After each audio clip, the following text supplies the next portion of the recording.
What's up, guys? It's Coach Grant with First Down Training, and today we're going to be breaking down the importance of a wide receiver having a good pad level. What does pad level actually mean, and how you guys can improve your body language as a wide receiver. So this has been a common question we've been getting asked, so we're going to be showing a couple bad examples of pad level, what you don't want to do with your routes, and then we're going to compare and contrast that to a couple good examples of routes where the wide receiver displays good pad level. So I hope this video helps you guys out, fellas.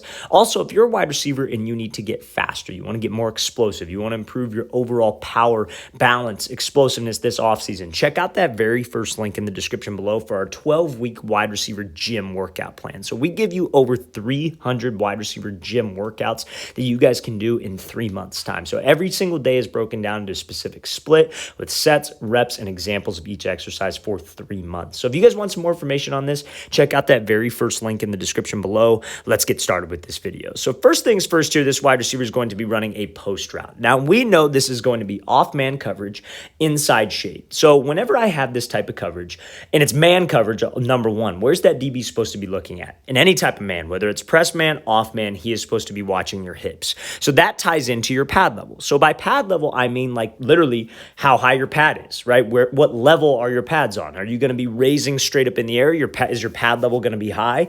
Are you going to be hunched over like this where your pad level is low? Or are you going to be in that middle ground where it is just right? That DB is looking for any kind of change in your pad level or your body language. So this guy's running at post, and he gets this route locked up because he has poor pad level. Before the break, he starts to round his pad level and round his body language. So right at this break point, again, DB's watching the hips. When I have a post route against inside shade, the key is to sell vertical, attack his outside shoulder, get him to flip his hips to the fade so we could slip back underneath. That's the whole goal. That is the entire goal of this entire route. We don't want to stem him and attack his leverage because he'll just keep his leverage and you'll run into him. So you got to threaten him with the fade, make him open up. So the three things that sell fade are obviously you running fast, obviously running in full stride, but also your pad level, not raising up.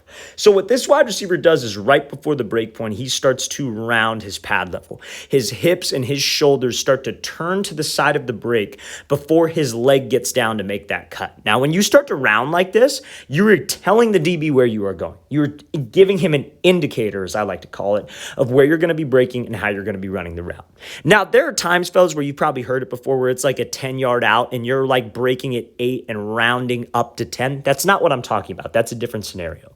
But in this scenario, what would have gotten him open is if he would have committed his pad level, his hips and his shoulders would have stayed facing down the post, and he let that cut leg change direction for him rather than changing direction with his upper body first. And that DB would have committed the fade because he has no other option to, because that's where his eyes are looking, at the hips. So we need to make sure, fellas, that I don't round my pad level. Now we're going to show an example of the exact same route against the exact same coverage, but a wide receiver not rounding before the break. So let's play this thing again, full speed one more time. Again, right idea, attack the outside shoulder, but when we have that lazy break and we start to round it, we will not get open. So this is a route from Dez Bryant. Same scenario, running a post against that inside shade look, and this route actually works because he has great pad level. So we're going to get into raising your pad level in a second, what wide receivers do when they tend to pop up at break points. But this is something I want to address because so many receivers struggle with it. So DB, inside shade, off man coverage, we got to run an inside breaking route. This would be the same for a post. This would be the same for a dig, maybe even a curl. If he's like inside shade pressed and you had to run a hitch, it'd be the same idea. So you see when Dez Bryant gets all the way up to that break point, his hips and his shoulders are fully committed to the outside. There is no indication that he is running a post here. Everything about this looks like an out route, a corner, a fade, something outside breaking because that's what his hips and shoulders are saying. Now, when he makes that break, you see how his foot's in the ground before he starts to change direction and get out of there. That is the key right there, fellas, because again, we want to give that DB the least amount of time possible to react to what I'm doing. So fellas, anytime that you're running a route, anytime you have to break on a speed cut where you're snapping down, do not round yourself before the break. Guys love to do this on breaks where they drop their hips. Like, let's call it a comeback route.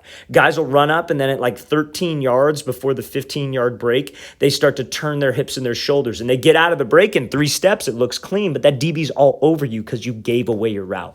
We cannot give away the route. We have to let the cut make the change of direction for me. Let's play this thing again, full speed. Great job by Dez attacking outside shoulder, selling fade by having a good pad level. Okay, so now this is like a press man coverage situation, and this is a slant route versus inside shade. So we're looking at two releases here that are fairly similar. We call them the diamond and the dive release. So a diamond release is where you attack the outside shoulder of the DB, very similar to that post route versus inside shade, but you take 3 hard steps on a 45-degree angle to get this DB to jump to the fade, and we slip back underneath. Now, the mistake guys will make is right before they hit that third step, instead of rounding, they will start to raise up.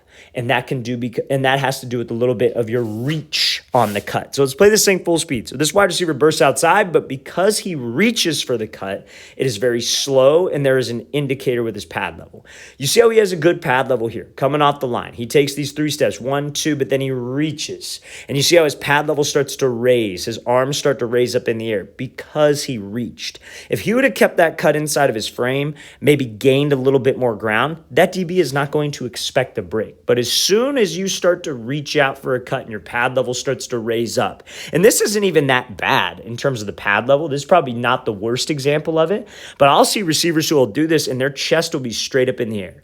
As soon as that DB sees your chest raise up, that is a poor example of pad level, and that is what's going to get you locked up. If he sees any change in that pad level, he is expecting a break, fellas. We cannot change pad level. We have to keep, because again, think about this from a DB perspective. DB is so dang hard to play because you're going up against guys who are running full speed. You're playing backwards, essentially, and you have no clue what they are doing. So they're probably some of the best people at reading what somebody is doing in the entire world. So they're looking for any kind of indicator that we're making a break, slowing down, chopping your strides, and then third, pad level. So if you raise up before that break, you reach out for that break, indicator, a good DB will fish that out. Let's play this thing again, full speed. Now we're going to take a look at a good example of the same type of break where the wide receiver does not reach. So this is Rondale Moore in college, and he's going to be doing something called a dive release. So a dive and diamond are the exact same thing. It's just the opposite way. So like if you had to run, he's running like a 10-yard out, he's going to be doing a dive release, which is a hard 45 to the inside, and then he slips back outside. So this is an outside release route. The diamond would be attacking outside, get the DB to flip, and we slip under. But it's the same principles. We were trying to get this DB to open his hips up and crash. So we got to make him think it's a drag route. So what he does here is when he makes that break, there's no raise. It's a sudden cut. There is no indicator that he's making a change of direction. So when he comes off the line, look at his pad level.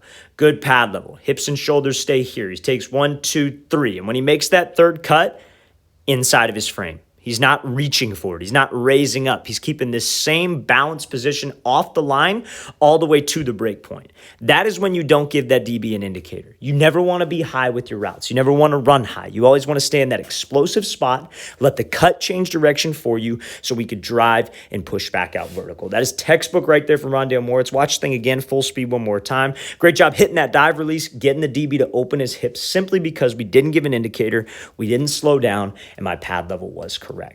All right, fellas, I really want to thank you for watching. I really appreciate it. If you guys have any questions at all, don't hesitate to leave those in the comments section below. We always appreciate the feedback, and it's always great to hear from you guys.